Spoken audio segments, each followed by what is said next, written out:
Hello, gentlemen, again from the offices of Hope Quest Ministry Group in Woodstock, Georgia. It's Bill and Troy on a Wednesday.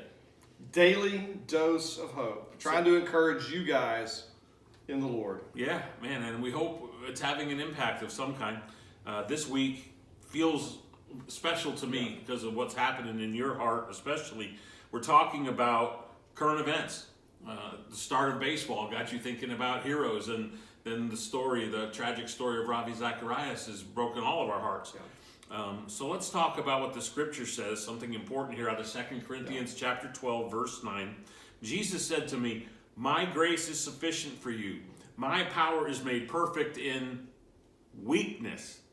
Therefore I will boast all the more gladly about my weaknesses, so God's power may rest on me." Boy, we think that God meets us in our great successes. And Bill, that verse, the context there is Paul begging God to take something out of his life. Wow, yeah, you're right. Yeah. So here we are, we're dealing with addiction. We want desperately for addiction not to control us, wreck our lives, all that sort of stuff. So here we sit, baseball, Ravi, and addiction. The second thing that God said to me was this: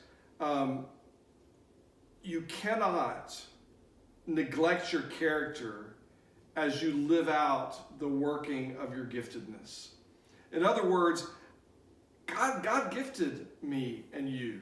God gifted King Caminiti, there's no doubt. No doubt about it. God gifted Ravi Zacharias, Immensely. no doubt. But as we live out our giftedness, it's very easy to neglect your character. And if you're going to neglect one of those two, you best neglect your giftedness. Do not neglect your character, because it's your character that sustains your ministry. It's your character that sustains your heart. It's your character. It's your relationship with God.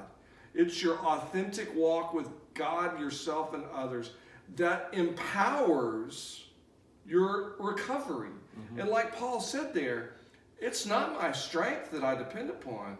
It's my weakness I boast in, because his strength is what I depend upon. So when you look at these two guys, King Caminiti and Ravi Zacharias, both incredibly gifted, and that's what they leaned on. And they didn't bother to worry about their character. They just simply lived off of the fruits of their giftedness. Man, what a powerful truth.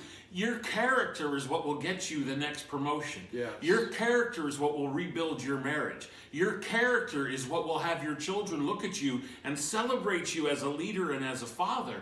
It's character we need to develop. Absolutely. And here's the thing, I mentioned this yesterday. As leaders, we spend all of this time trying to learn how to be better leaders and how to exercise our giftedness better. Church planners are going to conferences and reading books about church planting, and CEOs are going to conferences and reading books about leadership.